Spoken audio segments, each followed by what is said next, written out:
안녕하십니까.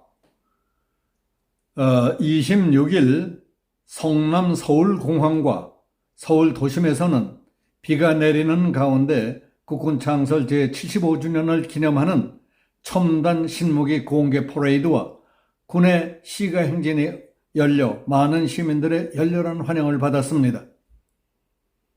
국군 시가 행진은 이날 오후 4시부터 서울 숭례문에서부터 광화문 일대에서 열렸습니다. 대규모 군 병력과 장비가 동원돼 국군의 날 시가 행진이 열린 것은 2013년 이후 꼭 10년 만입니다.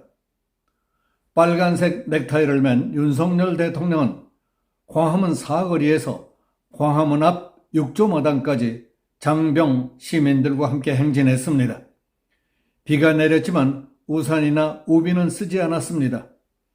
이종섭 국방부 장관, 김승겸 합참의장 등 군 수뇌부도 비를 맞으며 함께 걸었습니다. 윤 대통령은 장병들이 지르는 환호성 속에 6조마당에 설치된 연단 위에 올라 우리 군은 국민의 군이다. 국민의 자유와 안전을 보장하기 위한 책무를 지고 있다. 국민들이 위풍당당한 우리 군의 행진을 보고 여러분을 신뢰하고 우리 안보에 대해 확고한 믿음을 가지셨을 것이다. 우리 주권자인 국민에게 여러분의 늠름하고 용기 있는 모습을 보여드리게 돼 저도 기쁘다. 우리 국민과 함께 군 장병을 믿고 언제나 응원하겠다고 말했습니다.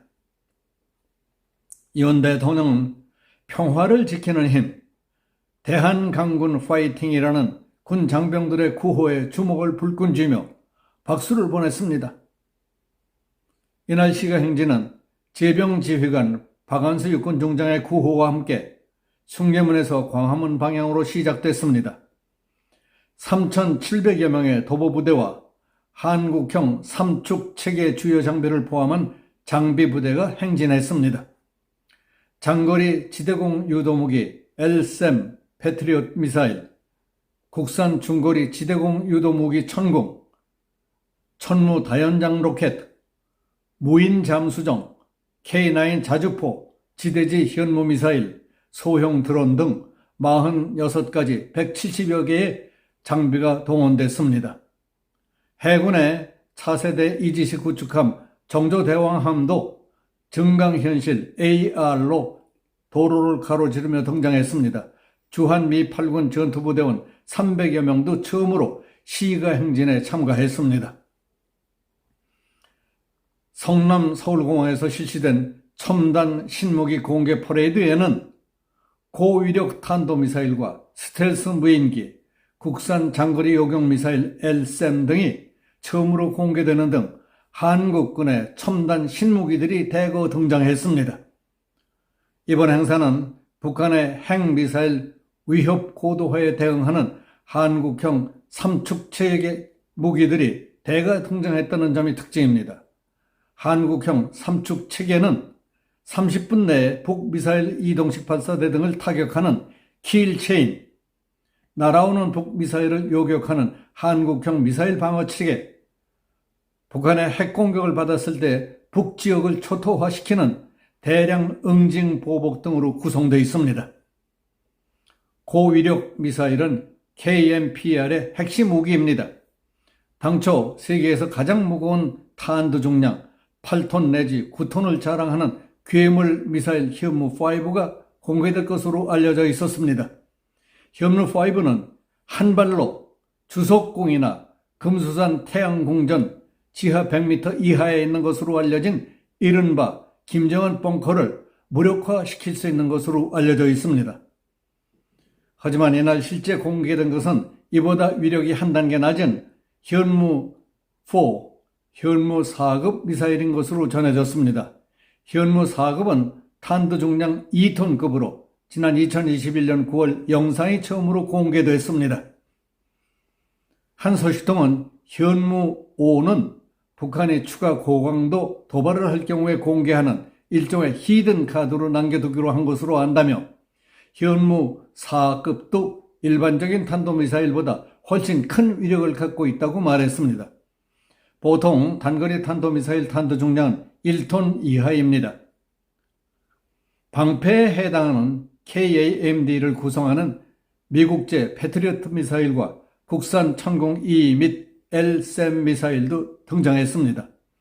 이날 처음으로 공개된 LSAM은 최대 50km 내지 60km 고도에서 북탄도 미사일을 요격할 수 있어서 한국판 사드로 불리웁니다.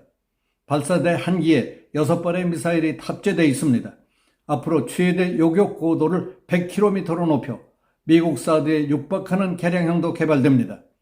인구 절벽에 따른 병력의 급격한 감소와 미래전 양상에 대비하는 무인기와 무인함정 등 무인 무기와 이를 활용한 유무인 복합 운영 체계인 멈티 무기가 대거 등장한 것도 주목을 받았습니다. 북한이 최근 공개한 북한판 리퍼와 비슷한 한국형 중고도 무인기